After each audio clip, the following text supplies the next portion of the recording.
Consideration of debt management policies and actions. A, rescind prior fund balance policy and approve fund balance, general reserve, and debt management policy. B, approve Lake County Debt Advisory Committee policy. C, consideration of two options for financing the Armory Repurposing project, Lake County Sheriff's Headquarters, and direction to staff as appropriate. D, direction to staff to bring back final bond issuance agreement for approval. E, authorize the county administrative officer to sign all applicable documents prior to the final bond issuance agreement. And we have a whole host of admin staff, tax collector, and auditor controller, as well as KNN. And I'll start it off with Mr. Carter.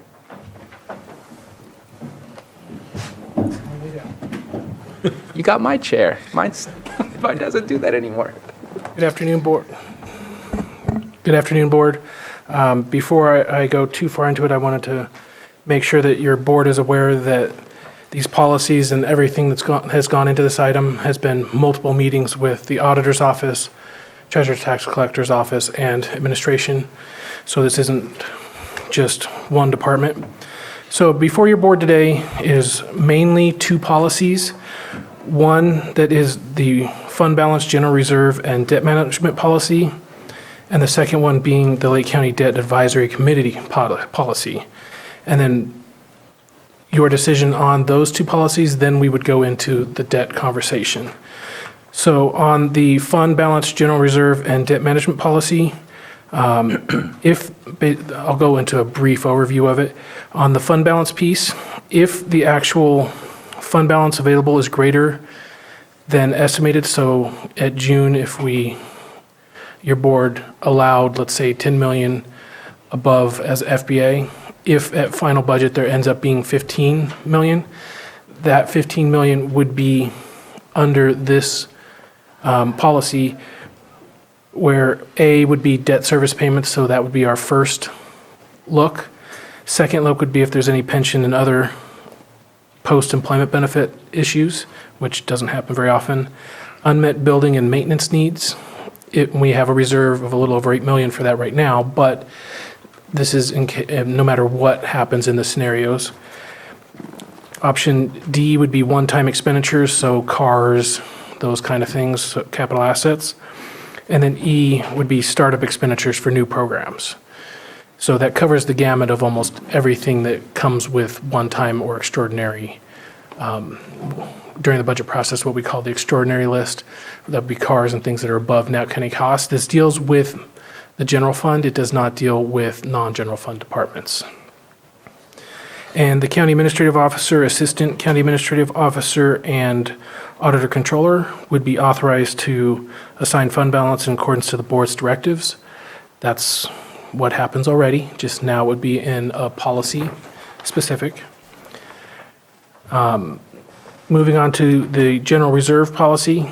As your board is aware, maintenance of a general reserve protects the fiscal solvency of the county of Lake.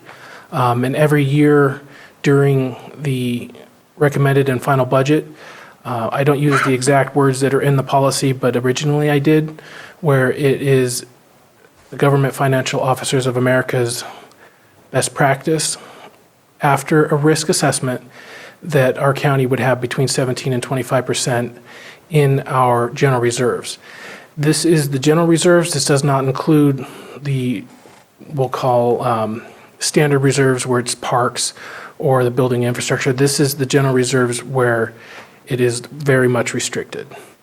And we are requesting in the policy to basically memorialize it to 17 to 25%.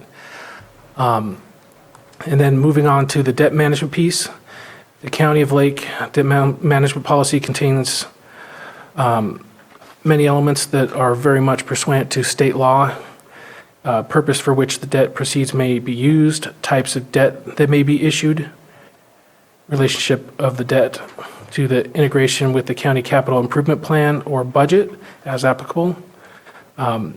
You can read the rest. I don't need to list them all out, but that was a template provided from KNN, our advisor and our contractor, and Bobby here is from KNN. Did your board have any questions on that policy before I move on to the second policy?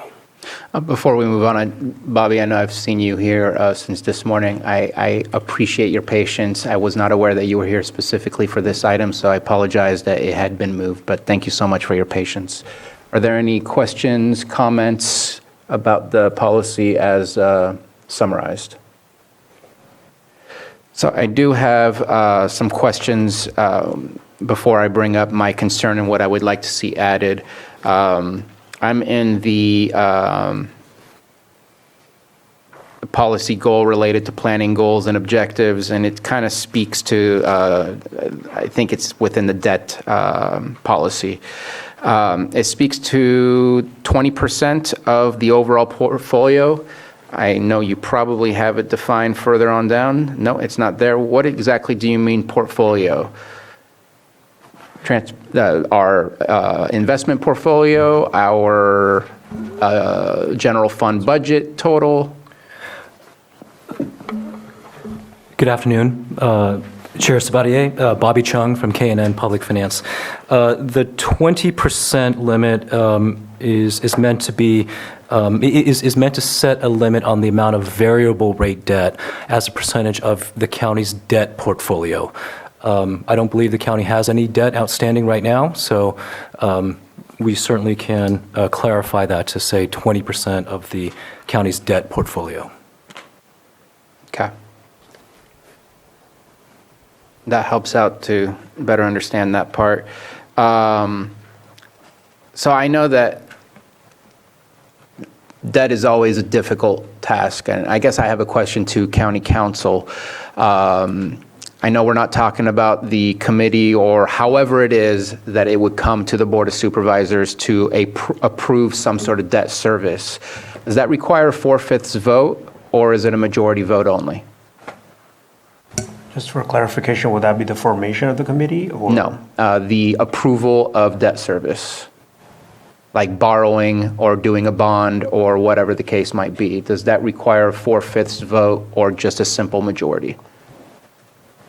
It may. I have to look into it further. I know that for specific types of transactions that are related to debt service may require a 4/5 vote, so it may depend on the type of transaction. And I'm sorry, I cut you off.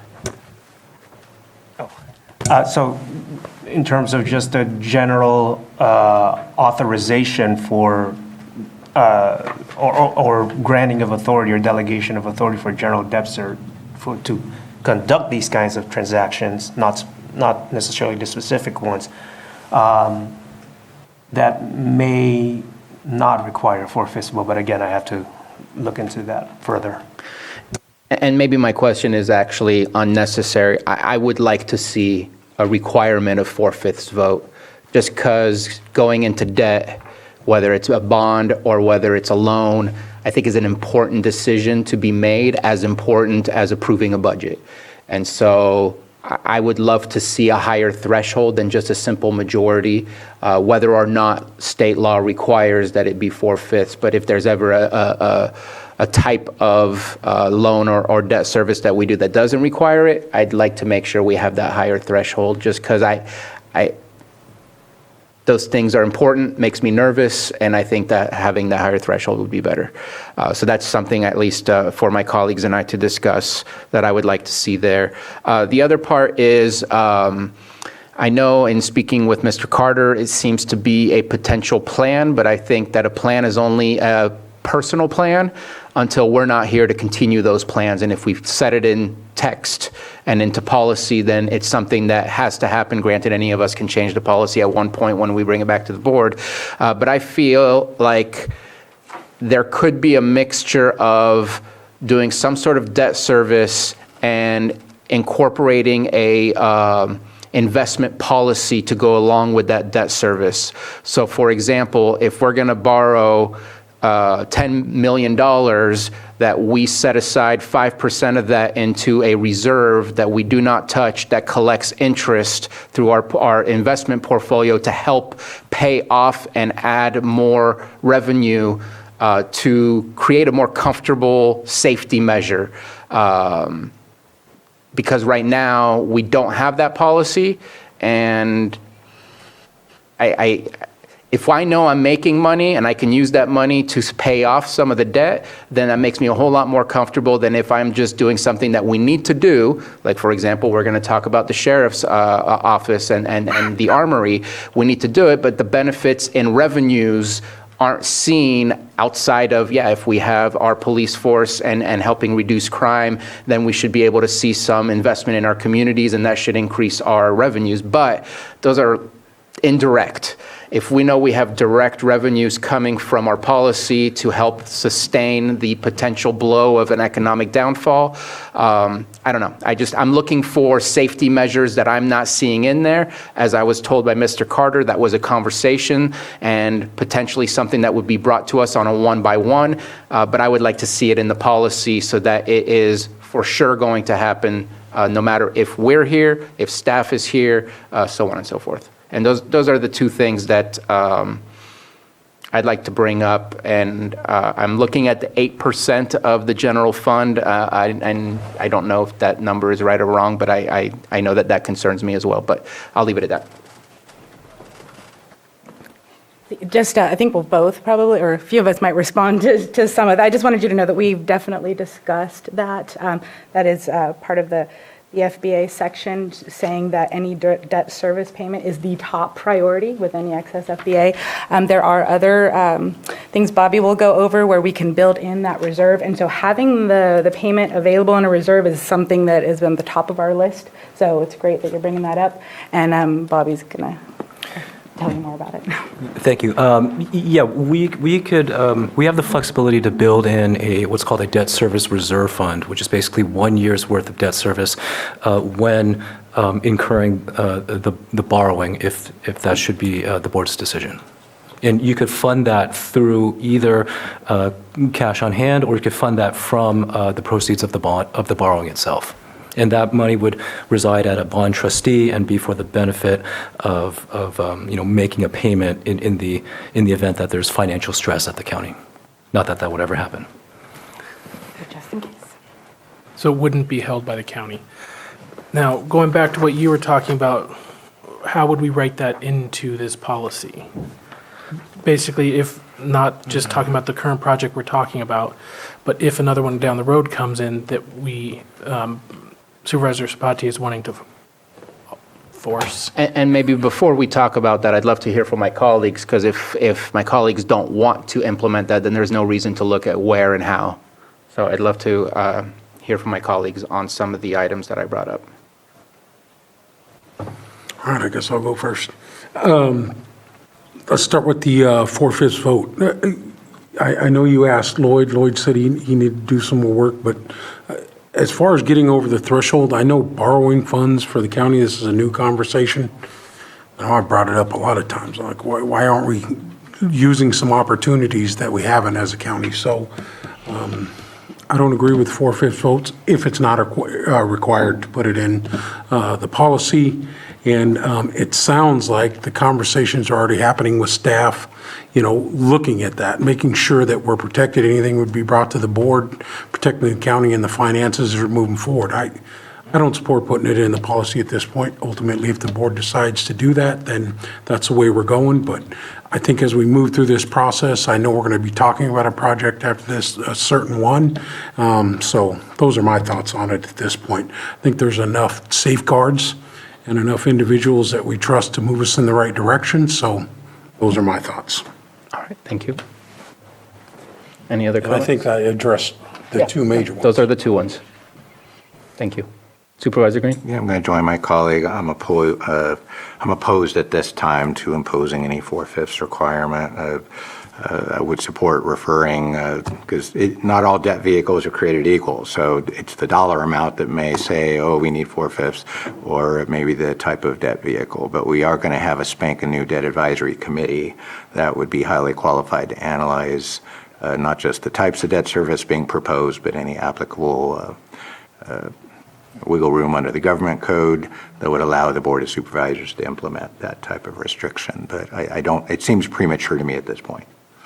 I have a little more comfort with debt service from the city side, so.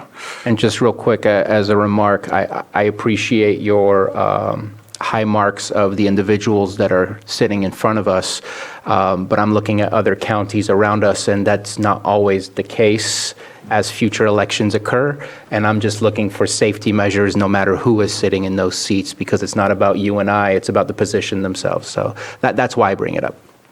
I would just like to highlight in their defense, they're the only ones who gave me a PowerPoint with the agenda items. So right there, they are stars. They are rock stars in my mind, and thank you.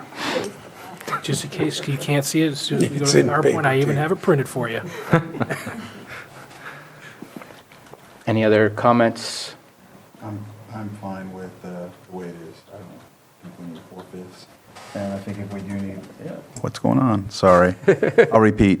I'm fine with staying as is right now if we don't need to.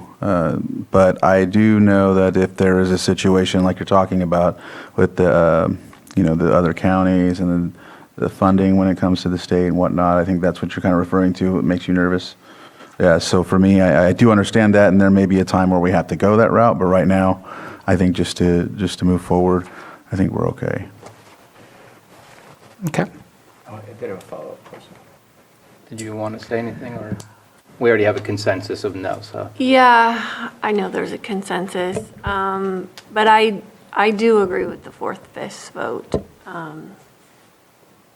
because it is in line with our financial decisions, but we're in the minority, so that's fine. Supervisor Green? Yeah, I did have a quick follow-up question. Uh-oh, and it just went away. I'm Should we come sorry. back to you? Yes, fuzziness just Okay. happened, sorry. No worries, no worries. Are there any other comments or questions regarding the policies as described? Oh, I have it. Yeah, I could just give you time. And the staff, I know one of the motivating forces between to bring this forward is we do have an Armory project that's going to take some creativity to get, but we also have a 10-year road maintenance plan with only 5 years of funding, and I know there may be some enterprise funds, and so the fact we don't have 10 years worth of roads in there right now may be okay under our current regime. I just want to make sure that we're not so Armory focused that this body or your debt advisory committee won't be open to looking at debt service for other pressing county needs that have already been identified. That actually would be the point of the Debt Advisory Committee, is to meet with all of those departments. And I've already talked with Genevieve and Patrick about meeting with the Public Works Director about exactly what you're talking about, the 10-year plan. Thank you. And I'm thinking more about the roads as well, the plan and whatnot. That's something that's always stated in every meeting that I go to. I could say, hey, we just, passed this thing called Copter, fix my roads. I mean, really, so, if there's a way we can get to that, I'd like to do so. So, in the meantime. So I got a quick question for you, just, They do say that to me. I got a quick question for you about the 8%, and I'm trying to find it again. I lost it. It's in B, under the county shall comply with the following goals. I couldn't find it. B. Yes, so the county shall strive to have general fund lease debt service be less than 8% of general fund expenditures. Can you just tell me what what I should understand from that? All general funds, all expenditures, we can only do a bond or debt service for no more than 8% total? I would actually turn to the expert on that one. Yeah, Chair Sabatier, that places a limit of no more than 8% of general fund expenditures to be spent on debt service. Oh, to be spent Yes. on? The payment. Yeah, the payment. Okay. Yeah, so it's a cap. Think about that on our overall general fund, $100 million right now. That's quite high. I would not I'll just reach read. that. That would be crazy if we went for $100 million. I'm glad we're not talking about that today. And I would just add that there's no magic to that number. It's a figure that some of your peers have adopted to give themselves flexibility to issue debt in the future. Okay. And so I just did a quick calculation. The last actuals that I have based on the numbers from prior budgets that have been provided to us with actuals is our general fund appropriations or expenditures were about $61 million, $62 million, and 8% of that is $5 million. Paying $5 million per year seems a little high, in my opinion, in the type of debt service that I would feel comfortable with, and that's a very high number. I would like to utilize, and again, if my colleagues agree with me, the Armory to look at what would that cost be on a per year and maybe bring that 8% a little bit closer to that so that it doesn't knock it out. But it also, because that's a lot of money to anticipate and hold even in a reserve. If we do the 1 year's worth, that's $5 million we have to find to be able to put in reserve if that's the process we choose to go, and that just seems a little bit high. That does seem high at this point in time, but you're just talking about one project, and that would mean that if you brought that number down, there would be no debt services for roads or anything other possible projects until it's paid off. So that's where it's supposed to give you some leeway. And remember, each time we would go out for debt servicing, we would have to bring it to your board, and your board makes a final decision on which level to take and what the payment is. So if we were saying, oh, go for it and $5 million right now every year, that would not be the goal. This has to give you a little leeway for future as well. But it's 8% of appropriations. Our appropriations go up, the percentage amount goes up. 5 million is kind of your foundation of where you start. We anticipate our general funds to grow and our appropriations to grow as well.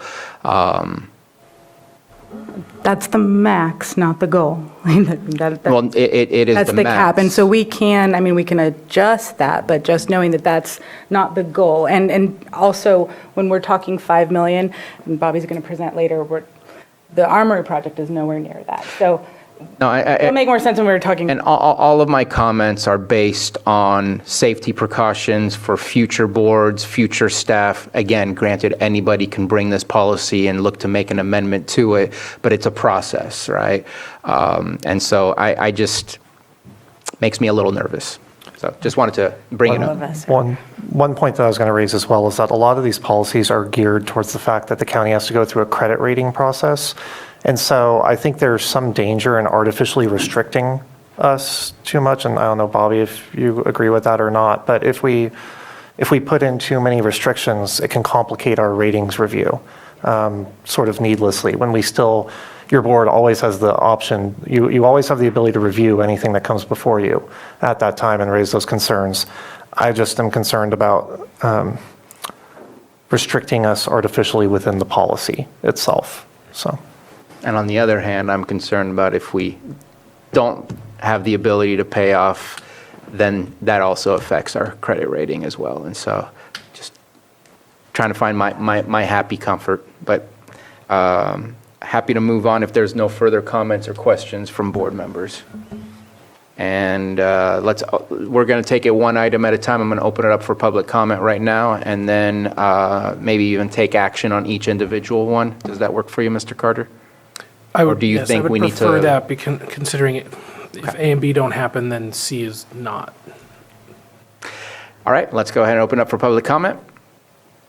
I see no one in the room and no one in the Zoom room either. So I'll bring it back to the board for action on this policy document before us.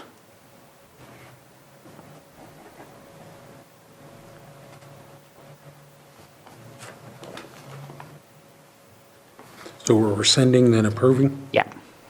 Okay, Mr. Chair, I move to rescind prior fund balance policy and approve the fund balance general reserve and debt management policy. Does that work? Or no, I went too far? No, I think that's, Second. It's true. That was confusing. we have a motion and a second. All in favor? Aye. Any opposed? Nay. Moving on to B, approve, Oh, whoops, we didn't go over here. All right, sorry. approve Lake County Debt Advisory Committee policy. Mr. Carter. So this is the policy that would create the Debt Advisory Committee. The DAC would meet periodically to consider all county public financing proposals, so we happen to have one now, which is bringing it to the forefront, but if any other department wishes to explore that, we would meet, but meet no less than twice a year. The function would be, shall review all debt financing in the amount required to be approved by the County Board of Supervisors, initiated by a county department head or component unit, and make a recommendation as set forth in the document.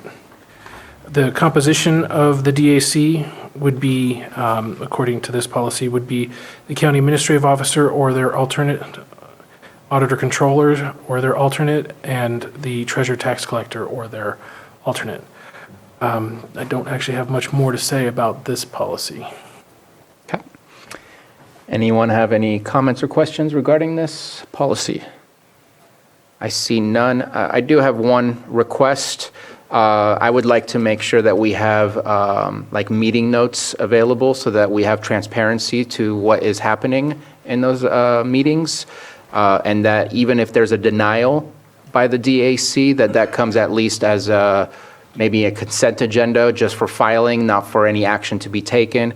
But I think it's important that the board is aware of what has come to the DAC and maybe why certain decisions were made, whether yes or no. I'm not asking for a Matthew Rothstein type of meeting minutes, but also I don't want just, I'm thinking not just action items, at least give us a brief summary of what was brought, why it was denied, or things of the kind, and looking for my colleagues to see if they agree with that level of transparency.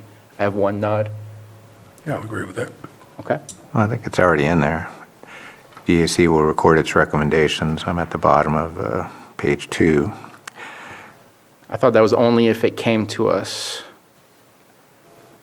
Well, even if they decide not to, that's a decision. So I think it's already baked in. I don't think you need consensus.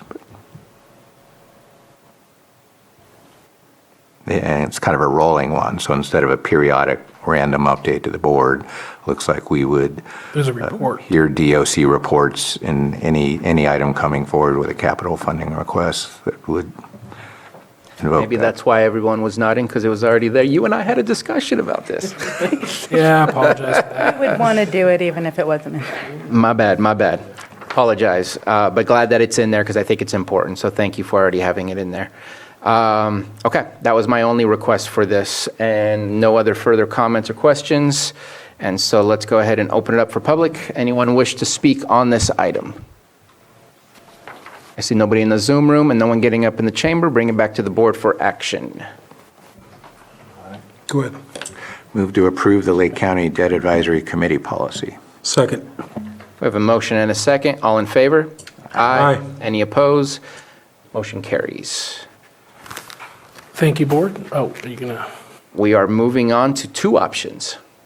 So next up, well, I'm going to have 2 presentations for your board, one by Bobby from KNN, our advisor, and actually one from the treasurer tax collector, Patrick, related to debt.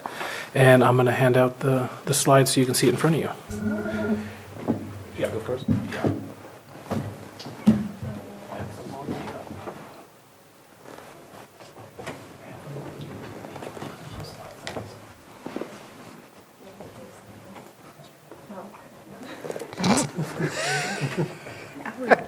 If it goes any later, you'd have to send it again.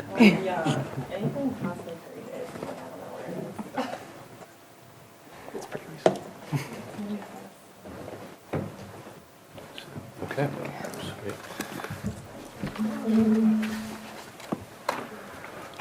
Okay, good afternoon, members of the board. Should I wait until the materials are? No, go ahead and start. We already have this in our attachments, so Very good. shouldn't be the first time we see it. Very good. Again, Bobby Chung from K&N Public Finance.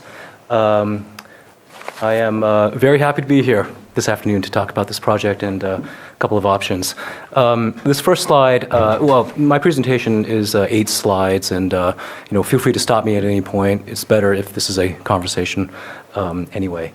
This first slide is just a summary of who I am and my role in this process. I am a registered municipal advisor. We are registered with the SEC and the Municipal Securities Rulemaking Board. And my role is to help public agencies navigate through the process of evaluating debt financing options. And if you so choose to pursue a debt financing, to help make sure that that financing is executed in a prudent and responsible way. The SEC some time ago assigned a fiduciary duty to us as municipal advisors. So by law, I have to put the county's interests ahead of my own. Just a bit of background, K&N works with over 30 California counties, and I've been with the firm for over 23 years, kind of specializing in California counties. This is the first time I've spoken before your board, so I am With our track record, this is our first time talking about this. not surprising that I have not been here before. This second slide is an overview of the project as we understand it. It's a great opportunity for the county to renovate an existing armory facility that the state has passed on.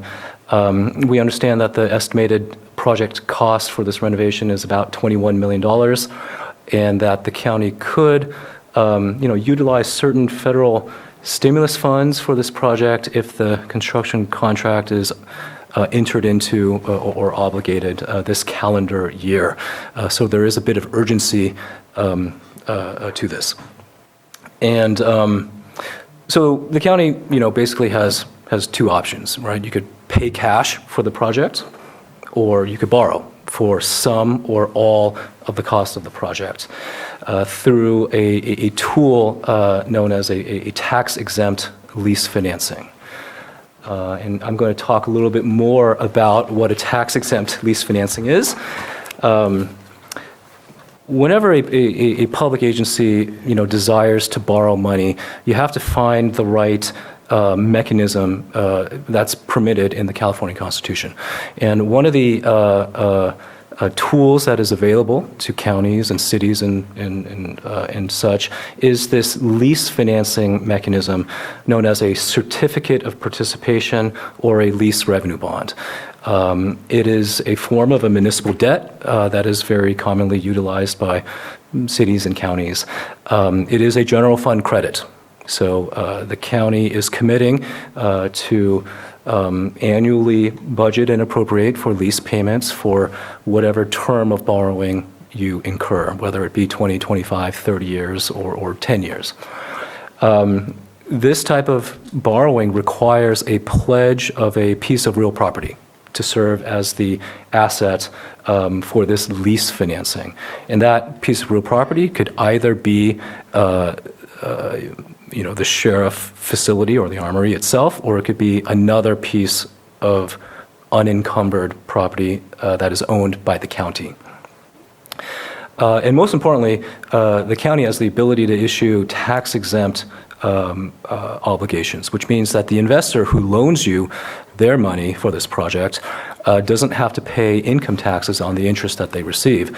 So they're able to loan you money at a rate that is lower than what like a private corporation could borrow money at.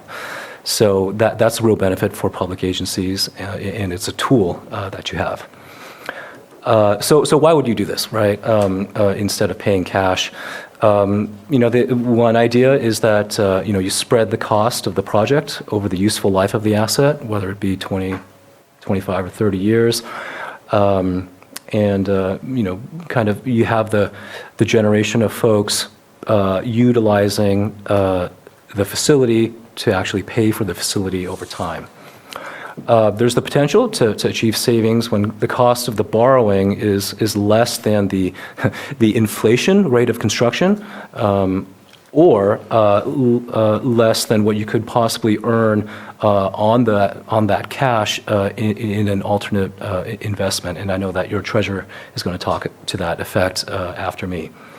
And finally, you could preserve cash for reserves or other, emergency unseen purposes. And finally, purpose, the proceeds from this type of borrowing can only be used on capital projects. So admin centers, jails, parking lots, sheriff facilities, not working capital, and it could be issued to refinance existing COPs or lease revenue bonds, of which the county does not have any. Let me pause there, see if there are any questions. This is a pretty common tool, but a complex one. Looks like there's no questions at this moment. Please keep Okay. going. Thank you.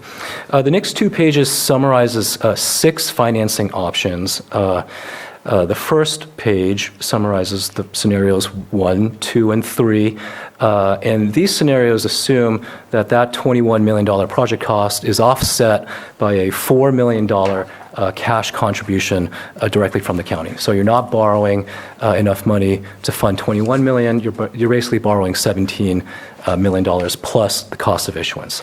So you want a discussion, so I'm going to Sure, jump in sure. real quick. Is the $4 million part of the principal? It reduces the principal amount Okay, it that you need to reduces borrow. the principal, okay. Yeah, so you'll see the next set of scenarios, which only has a $1 million county cash contribution, the county would be borrowing more principal. So the difference between these scenarios is the financing term. So scenario 1 is 20 years, scenario 2 is 25 years, scenario 3 is 30 years. The estimated true interest cost is the blended borrowing rate based upon what we're seeing in the market today and an estimate of what the county's credit rating could be. So it ranges from 4.13% to 4.52%. The idea being if you borrow money for a longer period of time, you have to compensate the investor with a higher interest rate. And I'm actually going to skip to the last row here, the total net payments. These highlighted numbers are the total principal and interest that the county would have to pay if the bonds are outstanding for the entire period of time, so the 20, 25, and 30 years. As you can see, there's a lot more interest that the county would have to pay if you borrow for 30 years. All of these scenarios, though, include what's known as a 10-year optional par call. So after a period of 10 years, the county has the flexibility to pay off all of the remaining principal with no prepayment penalty. And so basically, this middle set of boxes looks at what the county would pay in principal during the first 10 years, in interest during the first 10 years, and then just the remaining principal at the end of the 10-year period. So, if the county had that amount of cash, and you desired to pay off your bonds at that time, you would, of course, save all of the interest cost that the county would incur if the bonds were just remained outstanding to maturity. So we thought that was a particularly important point to emphasize. You could pay it off with cash, or if interest rates are lower in 10 years, you could also refinance it at a lower interest rate and reduce your annual payments. But right here, right in the middle, you see the average annual payments ranges from about $1.5 million to $1.2 million. So the longer you borrow money for, the lower your annual payments, but the more interest you pay throughout the life of the borrowing. Okay. Yeah, please jump in if you have a Just very question. briefly, I know we're going to cover this on page 11, or 13, I'm sorry, the assumptions. We're an unrated county. Yeah. I could tell you guys to go get on Credit Karma or something, but one of the biggest assumptions on the list of assumptions is that we would somehow land an A rating. That seems optimistic. Or is that a fair assumption?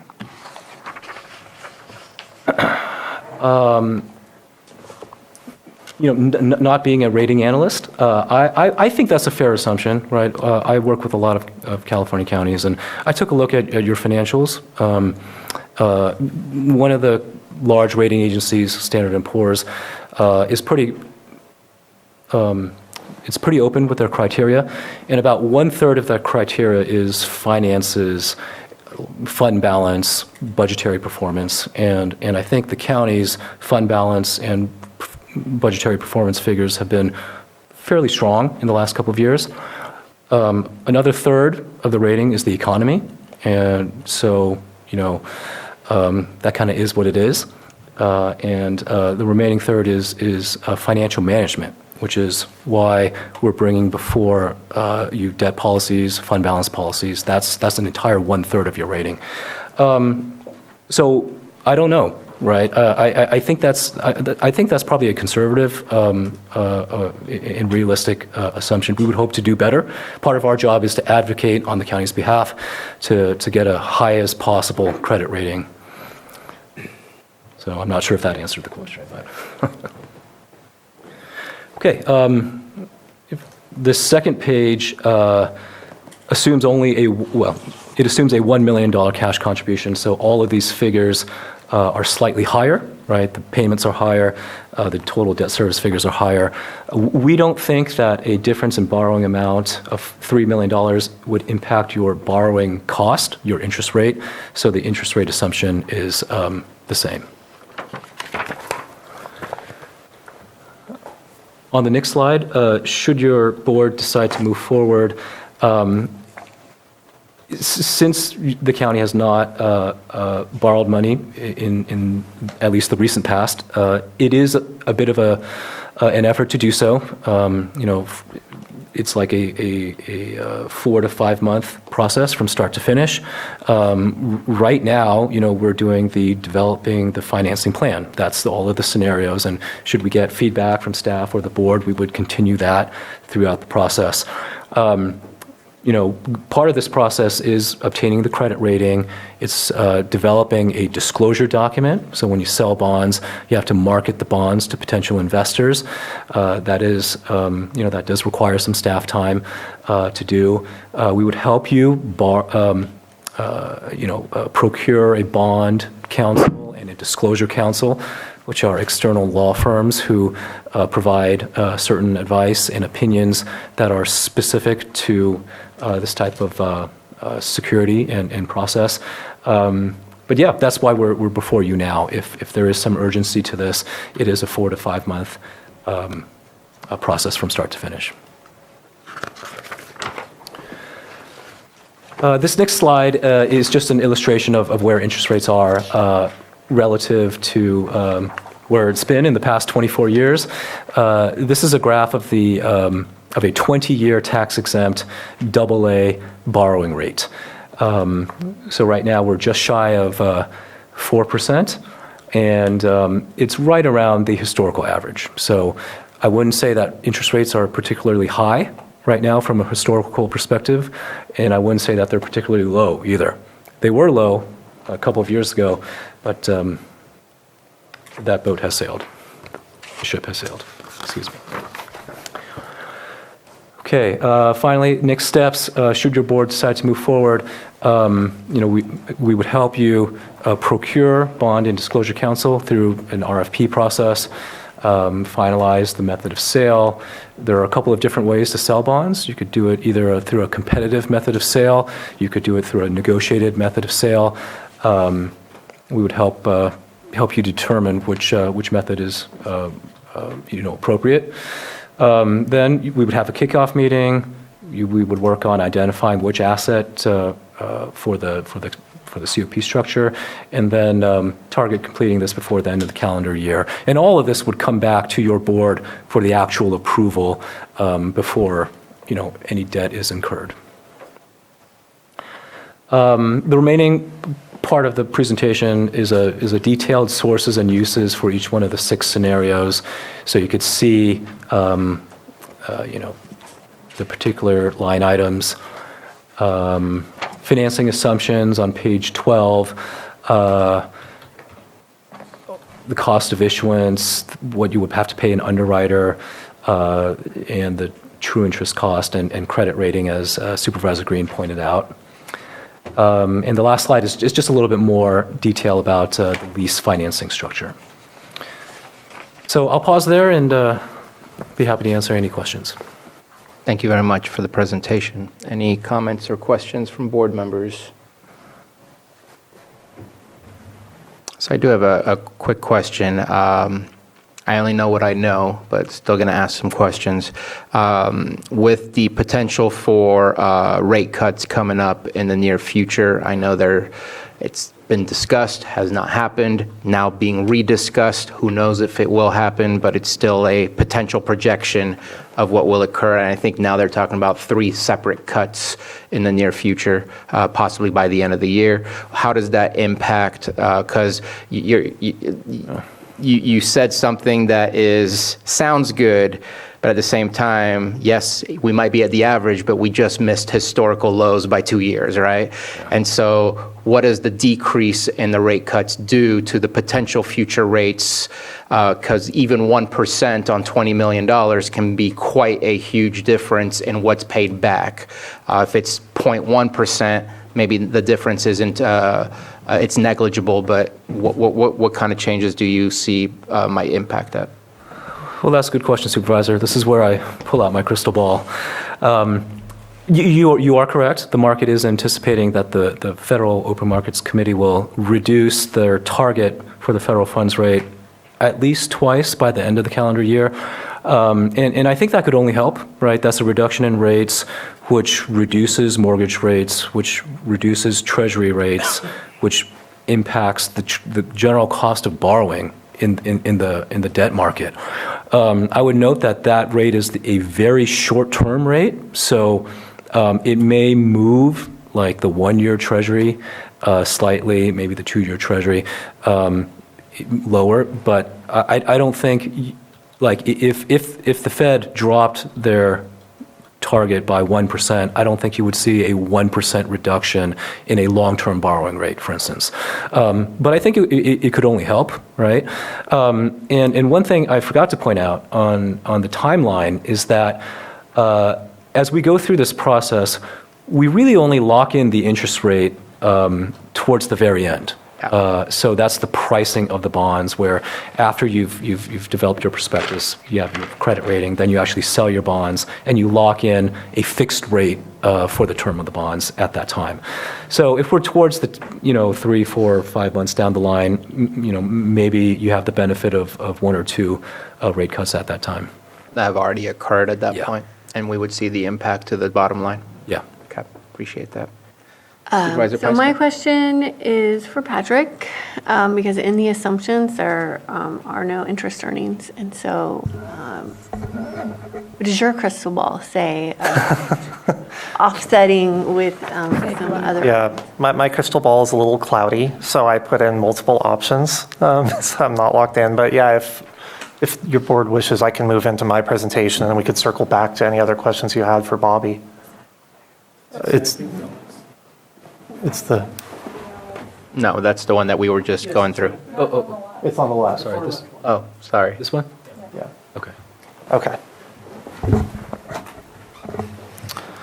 Supervisor Green is not going to be happy that this wasn't in the I was- attachments. I was going to acknowledge that this was a late edition yesterday, so you will not find it in the Sorry, Mr. attachments at this Sullivan. time. But I still thought it might help inform the discussion. I will temper my praise accordingly. Yeah, you can praise the others up here and restrict it from me.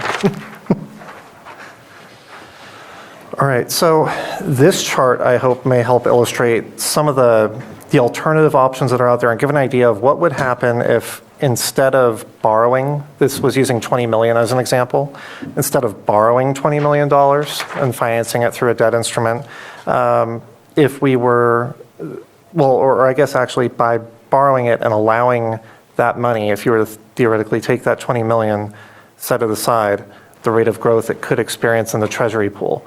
And that would give an idea of the difference between the interest that accrues on the debt itself versus what we are earning on that money in the pool, or the potential that we could earn.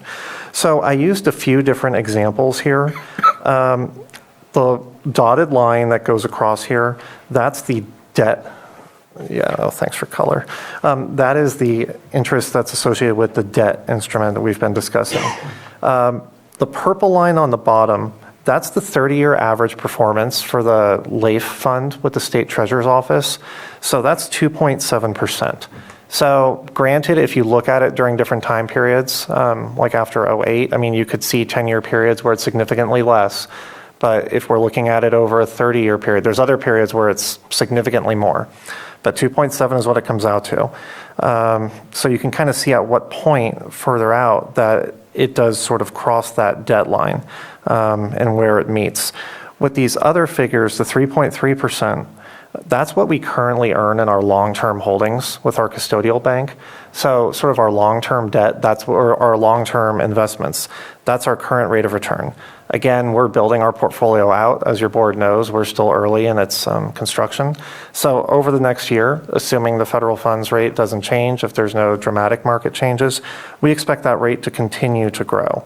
I have the green line in here as 4.25%.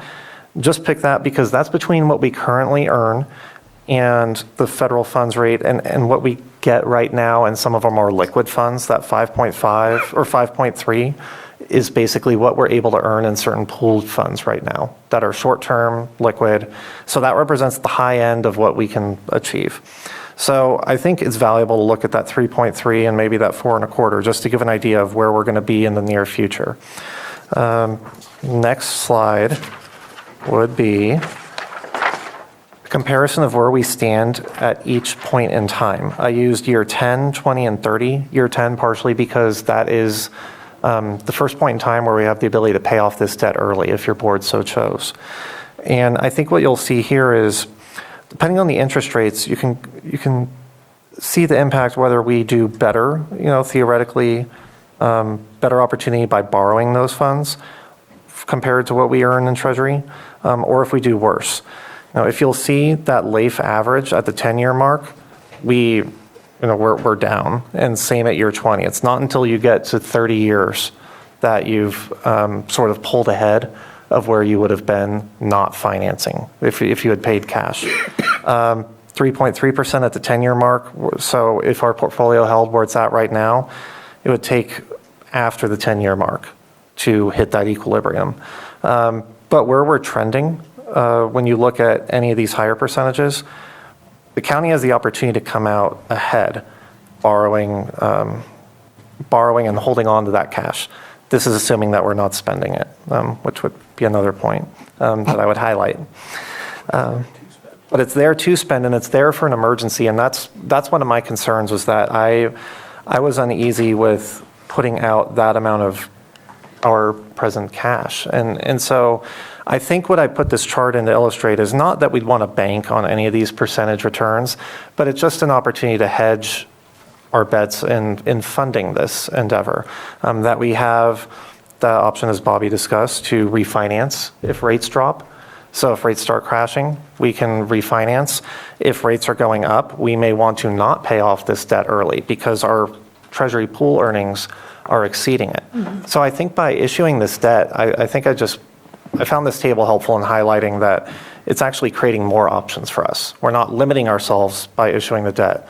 We're actually opening a few different doors, and so we can look at where market conditions are in a year, in 10 years, let's say, and decide what we want to do, and we'll have options either way. So I'm happy to answer any questions about this, but I thought it was valuable context. And then the construction costs. That's another piece of this too. And so do we have any projections on that? Well, That's where the $21 million overall project is. yeah, that $20 million figure is intended to cover the cost of the Well, no, project. if we deferred that. I think she's talking about projections of Projections if we inflation. deferred it, exactly. So if we didn't take on the debt and we push the project out, and how much more is it going to cost down the road? I can assure you, it will not go down. Right. Even been trying for this project for 4 years or so, and it's gone up quite a bit in those. Well, it was originally, what, a $9 million project, which I thought was a little light 3 years ago, so. I also believe that this figure, and I know Lars isn't here to speak to it, but this figure includes some of the additional options, like the second floor option within the Armory. So this is not, this figure allows all of the work to be done upfront, that we're not having to do it in stages. solar? And solar is included in that? Okay. Yeah, so there are various options that were initially not included in some estimates. This estimate is including the ability to do everything upfront, not revisiting this for further financing later, not splitting the construction into different stages. Okay. Any further comments or questions? Would you agree that if the rates go down, that your rates go down? It would be likely that our rates would decrease. We're in the unique position because we're early in the formation of our investment program, that we are behind. So our rates. Like even the 5.33 where the Fed is, if they start cutting back versus where they've been going, which was the opposite direction for a while, you would anticipate to see that top tier slowly cut back? Yes, I would anticipate seeing that come down, and that's why I included that 4.25%, just so that you had something more in the middle, because obviously we don't know where Fed rates are going to go, but we have heard that projection that it's likely to have at least a few cuts in the next year. So yeah, that's why it's a little trickier for us, because we're such a new investment portfolio that we're still building. So the only difference is, because we're new, even with rate cuts, we're still likely to see continued growth for at least the next year or two. Yeah, because we haven't hit the ground running necessarily. We're still climbing on. That's right. But it sucks. We want good interest rates for any loan that we take out, but at the same time, it decreases the potential for the investment interest that we are already receiving. So it never goes the opposite directions where we can get both. Except for the portfolio is diversified and the loan is not. There's a little bit of a difference there. Well, I get it that you said you put the number in there, and if it's spent, it would not necessarily look the same. And I think that if we take a loan, we'd want to start building it right away, because we'd have to start paying right away too. Well, I think to clarify is that if we were to take out this loan, we would be spending those funds specifically on the Armory project. This is as if we took 20 million, like we have 20 million in our hand right now, and we're deciding, are we going to pay cash for the whole Armory, or are we going to borrow that money? We're taking that money and this is like in the hypothetical that we're setting it aside, and it's earning that interest rate. And I know Lars isn't here, but I believe the construction was set for April start, and it just goes full force until complete at that point. Yeah. I just don't see us borrowing and sitting on it. No. Better not. Are there any comments? So I'll be brief. Go for it. On this particular one, I get it, need for speed. Even at best available speed, warp 9, is it practical to get a bond package approved and get the Armory project contractually obligated with bond funds we don't have in hand? Yeah, just make it up as we go. We don't worry about the money. Are you talking about the December 31st deadline? It's not make it up as you go. So what is a budget? So you're projecting what revenues you're going to receive versus your appropriations that you're going to have during that year. To go out to contract, you need those appropriations. Well, if the board approves going out to debt, now in September budget, you have the 20 million revenue line and the 20 million appropriation line, which allows you to go out to contract.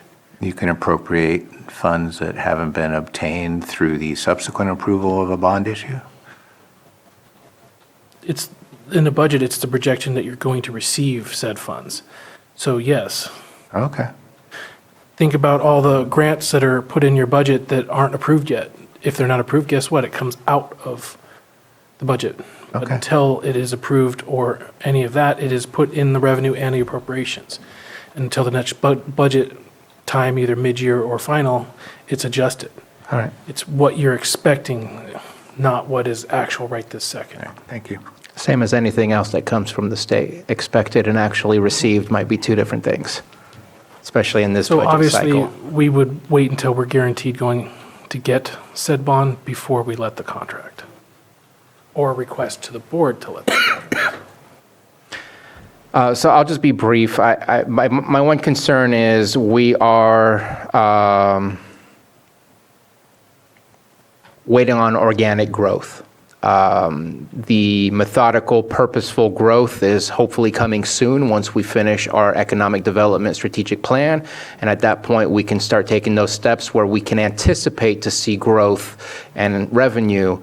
But for me to go in debt without any purposeful knowledge of where we're going to get further money in case that we hit a brick wall economically, I'm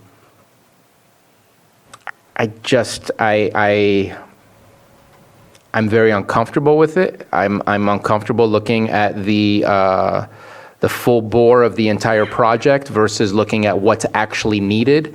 So looking at the $21 million approximately, and without a plan other than organic growth that we currently have, I'm not convinced that this is the best way to go. So today I will be voting no on this. And I'll just follow if I can. I appreciate those concerns. I really do, but I'm also a survivor of 6 months of pension obligation hell on the city of Lakeport. And one thing I was stricken by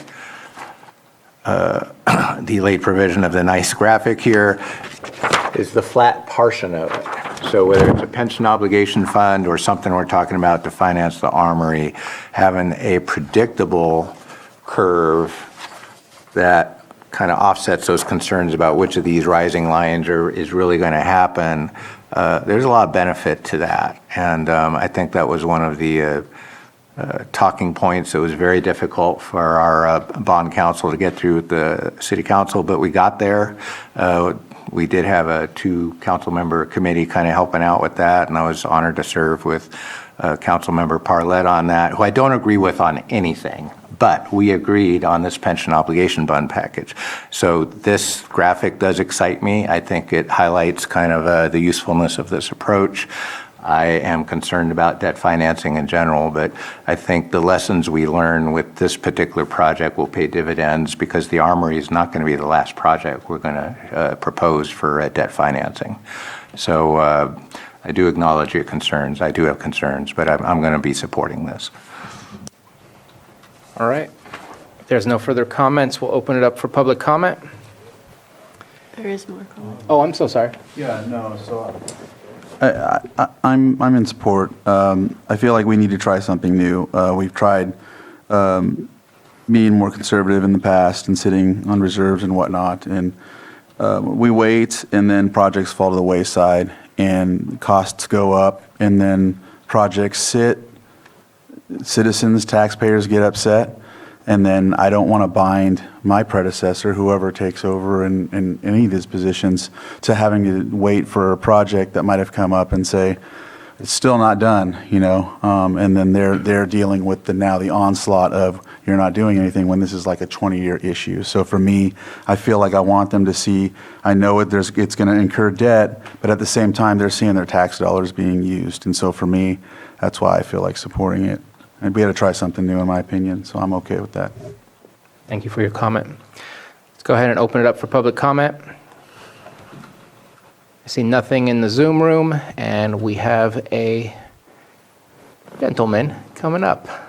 Under Sheriff Bingham, how are you? Good afternoon, Board. Thank you. Under Sheriff Bingham, Lake County Sheriff's Office. I would just like to, obviously, and I'm speaking from the point of view of the Sheriff's Office, this is a project that is sorely needed in the Sheriff's Office. We have completely outgrown our facility. We do everything we can to stay within state standards, but, you know, we are absolutely within state standards, but there's a lot of things like our evidence building that are not to industry standards that we can improve with this project. The services that we can provide to our community can be greatly improved with this project by giving us this new office, giving us this space. We have the opportunity to bring in training to Lake County that we've struggled to in the past because of facilities and the size of facilities, which then increases the knowledge of our deputies that we're able to put out on the street. And two, and I don't want to take too much of the board's time because you guys have all heard this from me before when we're talking about this project, but co-locating all of our facilities on one campus is better for the community. Everything is right there with the sheriff's office. When they need to come to the sheriff's office, we have a correctional facility, our emergency operations center, our communications, and our main office all in one facility. For ease for the community, that's huge. During disasters, we have our EOC there, we have our main office. For working through disasters and working, it's huge for the department. Currently, right now, our sheriff's office is not a resilient structure. It's not a hardened structure, although it is secure. If we had a major disaster, we would not probably be able to work out of our current facility. With the new armory, that being a brick building built as a National Guard armory, built to withstand those type of things, that we could work out of there and continue our operations and serve our community.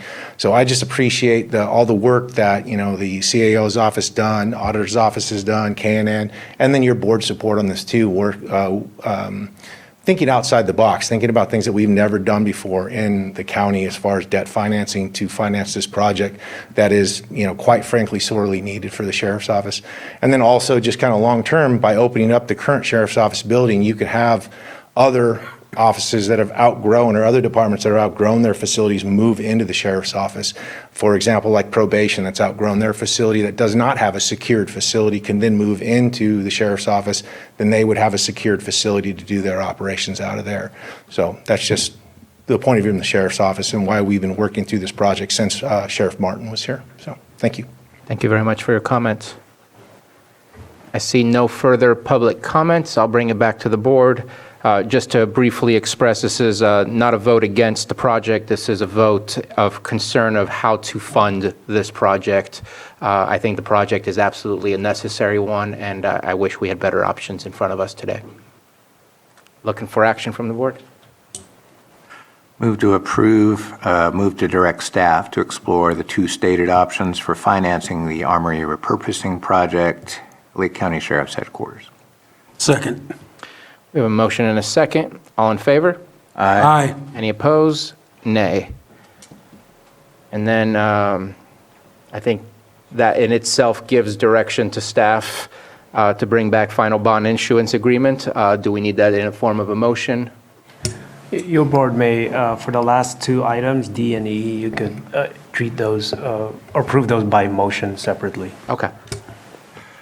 Move to direct staff to bring back a final, wait, do you need public comment on each? Sure. Yeah, let's go ahead and any comments regarding that? Open it up for public comment. Seeing none from either rooms, bringing it back.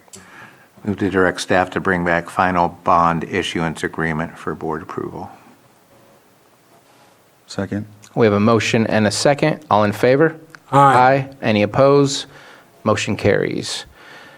Finally, there's an item that would authorize the CAO to sign all applicable documents prior to the final bond issuance agreement. I'm prepared to make a motion if you want public comment. Public comment?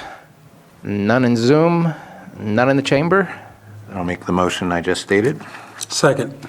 We have a motion and a second. All in favor? Aye. Any opposed? Motion carries. Thank you, board. Thank you for all the work in this. Appreciate it. Thank you.